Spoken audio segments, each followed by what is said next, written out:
Good evening. Today marks an important day in the history of Indian sports as we gather to unveil the ceremonial uniform and kit for our contingent and to send off our athletes with our best wishes for the Asian Games 2022 Guangzhou, China. First and foremost, I would like to extend a warm welcome to our chief guest, Sri Anurag Singh Thakurji, Union Minister for Information and Broadcasting and Sports and Youth Affairs. Sir, your presence today stands as proof of the commitment our nation has towards uplifting and celebrating the spirit of sports.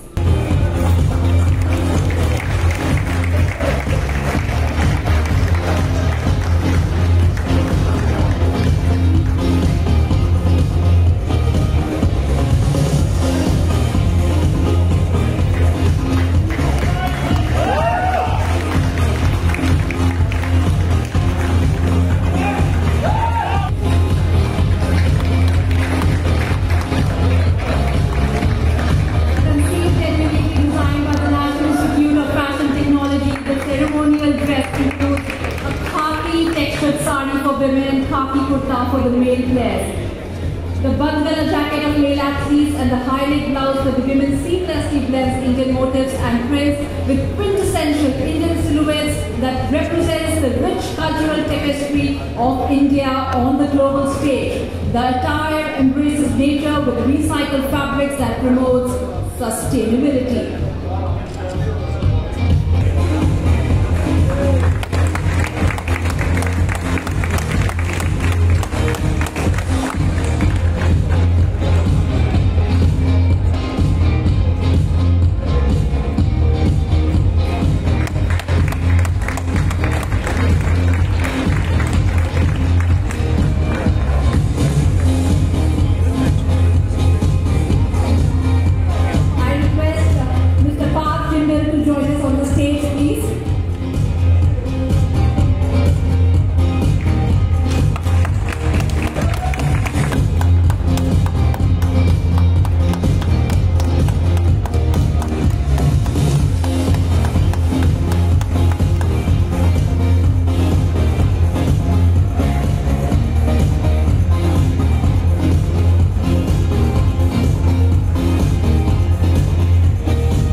जितना good luck विशेष हमारे athletes को मिलेंगे तो आप सबसे यही हम चाहते हैं कि आप गुड लक विशेष हमारे एथलीट्स के लिए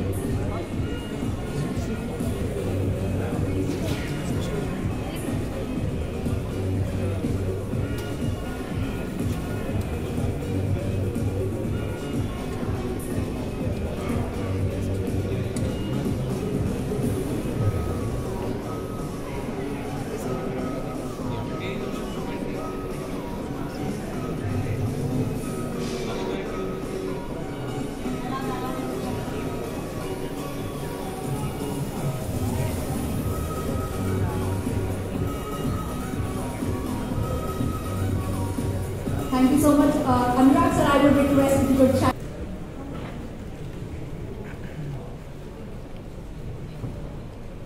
Minister of State for Home Affairs,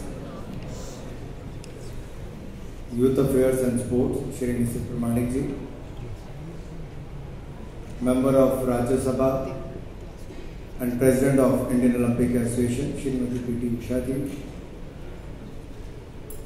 DG Sai, Shri Sandeep Pradhan ji, officials from the Government of India and the Sports Authority of India, office bearers of Indian Olympic Associations and member of the IUA, dear athletes, ladies and gentlemen, a very good evening to all of you. It's my privilege and honor to be here on the unveiling of the kit for the Indian team who will be participating in the Asian Games. Also the ceremonial dress. Let me first congratulate the IUA and also thank the NIFT team for putting up the great work. If you could see, the fabric looks to be the silk fabric and the jacket looks to be made out of the recycled material. I think they have done a great job. And looking at Savita and I was telling him that you should be standing on a ramp and walking for all the athletes. I think the dress is looking beautiful on them. A big round of applause for the NIFT. And if you look at the sports kit, look at the t-shirt, jerseys or the tracksuits, I think the fabric looks beautiful, design, and my best wishes to all the players and thanks to the GSW for putting in all the hard work. Well, after looking at the video, पता नहीं खिलाड़ियों पे कितना दबाव आया नहीं आया, मेरे पे आ गया है।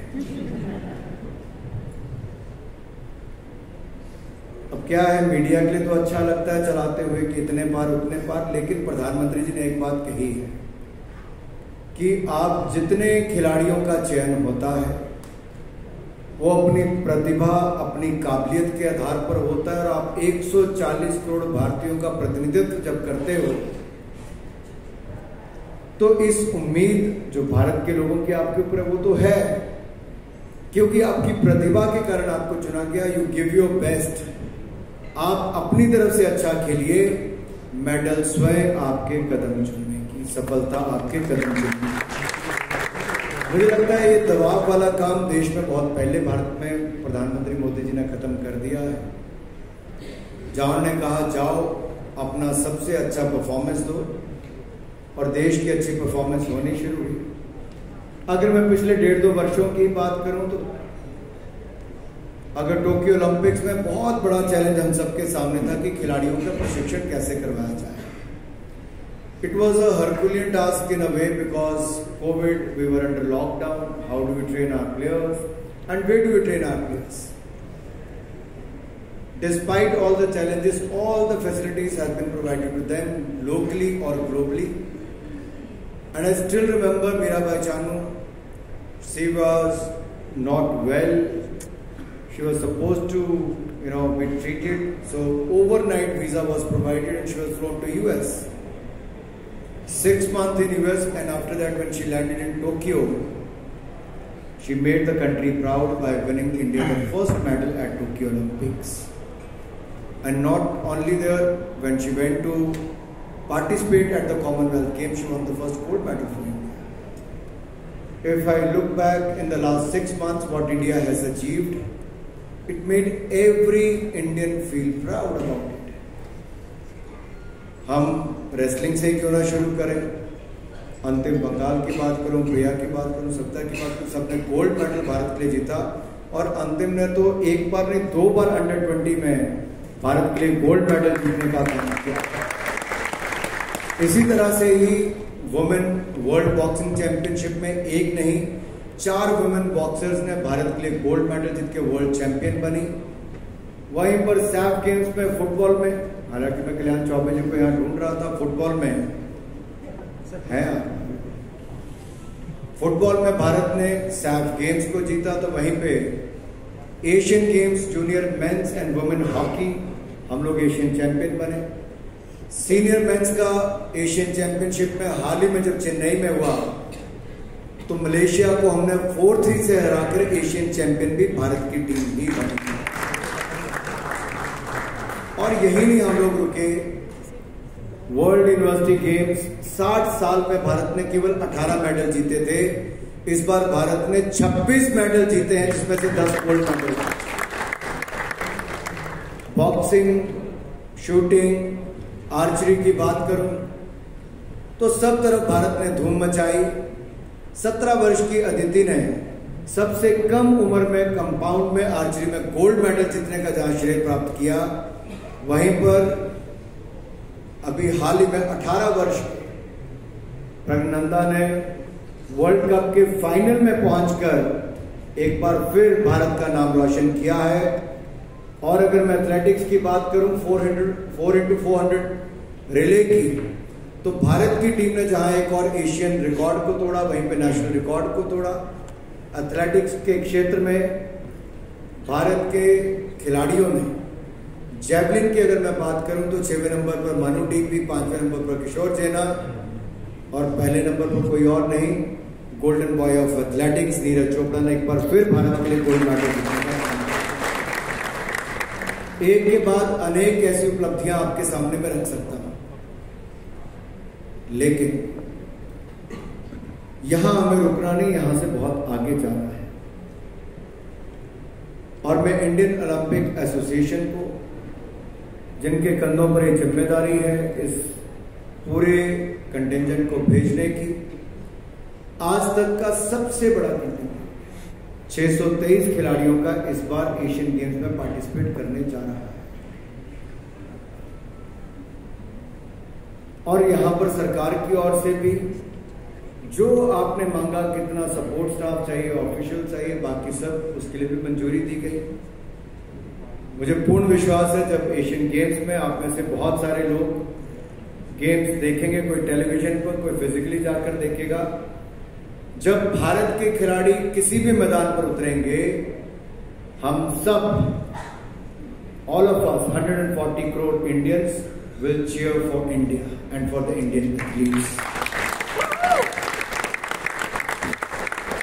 अब कुछ लोग ऐसे भी देश में होंगे जो भारत के नाम पर और इंडिया के नाम पर भी बात करना शुरू कर देंगे, जिनको देश प्राथमिकता नजर नहीं आती, उनको केवल नाम तक फंसे रहना।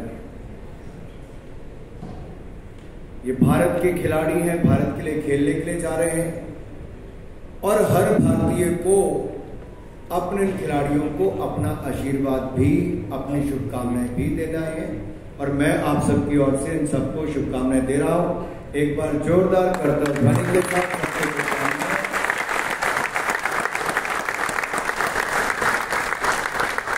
मैं मीडिया के मित्रों से निवेदन करना चाहता हूं, कृपया करके दबाव ना बनाएं। बहुत सारे इंटरव्यूज के लिए कहते हैं, बहुत सारे अपने अपनी बातें करते हैं। आप देखिए हमारे खिलाड़ी जो विदेशों में जाकर रहते हैं, जो इंटरव्यू से थोड़ा ज्यादा दूर रह रहे हैं, उनकी परफॉर्मेंस एकदम से बेहतर हो रही है। जो देश में वो भी अच्छा कर रहे हैं। एक समय है इंटरव्यू देने का भी, लेने का भी। एक समय वो भी है जब आपको केवल गेम पे फोकस करना है, अपनी प्रिपरेशन पे बल देना है। हमें मीडिया की बहुत जरूरत है भारत की उपलब्धियों को, खिलाड़ी की किस पृष्ठभूमि से, किस बैकग्राउंड से आके कहां तक पहुंचा, वो दिखाने की। लेकिन हर बात का एक समय है। वो जब आप कहते हो, हम लोग इंटरव्यूज वो करवाते भी हैं, आगे भी करवाएंगे। अगले कुछ दिन हमारे खिलाड़ियों के लिए बहुत महत्वपूर्ण है। उनका फोकस केवल गेम्स के ऊपर होना चाहिए। और मुझे पूर्ण विश्वास है जब भारत के खिलाड़ी वापस आएंगे तो हम मेडल्स की भी एक नई रिकॉर्ड बनाकर ही आएंगे, मुझे पूर्ण विश्वास है। मैं देख रहा हूं हमारे पुराने जनरल सेक्रेटरी राजीव मेहता जी भी यहाँ पर हैं, हॉकी इंडिया के अध्यक्ष भोलानाथ जी भी यहाँ पर, भोला सिंह जी भी यहाँ पर हैं, और भी बहुत सारे हमारे यहाँ पर अलग अलग फेडरेशंस के अध्यक्ष और पदाधिकारी हैं। मैं सबसे आज एक खुशखबरी साझा करना चाहता हूँ कि खेलो इंडिया अभियान जो प्रधानमंत्री मोदी जी ने शुरू किया था, आज उसमें जो पैसा 3,170 करोड़ जो पहले मंजूर किया था, आज उसमें 675 करोड़ रुपए और मंजूर कर दिए गए हैं। यानी कि अगले 3 साल तक हमारे पास 675 करोड़ रुपया और होगा, जो स्पोर्ट्स इंफ्रास्ट्रक्चर बनाने के लिए होगा। खेलो इंडिया गेम्स, जिसमें खेलो इंडिया यूथ गेम्स, खेलो इंडिया यूनिवर्सिटी गेम्स, खेलो इंडिया विंटर गेम्स, इनका आयोजन करने के लिए होगा। फिट इंडिया मूवमेंट को और बढ़ावा देने के लिए होगा। और साथ ही साथ 1000 खेलो इंडिया सेंटर्स की जो मंजूरी की गई है, हम इसी साल 1000 खेलो इंडिया सेंटर बनाकर देश को समर्पित करेंगे। और इसमें 1000 पूर्व फॉर्मर चैंपियन एथलीट, उनको नौकरियां दी जाएगी, उनको इसमें जिम्मेदारी दी जाएगी और हर साल का उनको 5 लाख रुपये सेंटर रन करने के लिए दिया जाएगा। 1000 सेंटर के अलावा आज 250 सेंटर और मंजूर हुए हैं, तो ये बढ़कर 1250 सेंटर की मंजूरी अब हमारे पास आ गई है। इससे पूर्व खिलाड़ियों के लिए जहां एक और रोजगार के अवसर है, वहीं पर नए सेंटर्स बनने से हमारे खिलाड़ियों को सुविधाएं मिलेंगी। मैं देख रहा हूँ दिलीप तिर्की जी से लेकर बाकी खिलाड़ी भी हमारे बीच में जो पूर्व एथलीट भी है, आज अलग भूमिका में भी। मैं आप सबसे अनुरोध करता हूँ, आपके राज्यों से हम लोगों ने नाम मंगवाते हैं कि कौन खिलाड़ी किस राज्य के किस जिला में किस खेल के लिए ट्रेनिंग दे सकता है। अच्छे से अच्छे फॉर्मर चैंपियन एथलीट को इसका हिस्सा बनाए ताकि खेलो इंडिया सेंटर जो सफल हो। आज 23 नेशनल सेंटर ऑफ एक्सीलेंस चल रहे हैं, लगभग 60 साइट ट्रेनिंग सेंटर चल रहे हैं। खेलो इंडिया एक्रेडिटेड अकेडमीज ये बहुत सारी देश में है, जिनमें लगभग 3000 से ज्यादा खिलाड़ियों को 6,20,000 रुपया एक खिलाड़ी के ऊपर खर्च करने का काम भारत सरकार करती है। 1,20,000 rupees is out of pocket allowance for them, and as far as the top scheme is concerned, we take care of the boarding, lodging and training, and also provide about 6 lakh rupees per annum as out of pocket allowance, which never happened before 2014. It was made possible only because we have a sports lover as a Prime Minister of the country, Shri Narendra Modi ji, and I would like to take this opportunity to thank him on behalf of the sports fraternity, whether the sports persons or the sports association federations and the sports department of India. Once again, let me thank the media persons for their valuable contribution for creating more awareness about the sports and taking the achievements of our sports person to every nook and corner of this country. Thank you, media persons, for your contribution. Thank you, Sai and the Government of India official for their immense contribution. We have made the life easier for the sports person and the sports federations by launching few portals where you can apply for your grants online on the portal. At the same time, the players can apply for their awards and rewards online. You don't need to run to your sports federations or to the Government of India. You just need to scan and fill up the form and just press a button. We will receive your application online and will transfer the funds also online through the DBT mechanism. So अब आपको कोई जगह भागने की जरूरत नहीं है, केवल ऑनलाइन एप्लीकेशन दायर करिए, आपके खाते में पैसा डालने का काम भारत सरकार कर देगी। ये हमने किया है, आगे और सुधार जहां पर होगा वहां करेंगे। आप सब जुड़े, आप सबको शुभकामनाएं। जय हिंद, जय Bharat. Thank you so much for your kind words, and if I can have you on stage.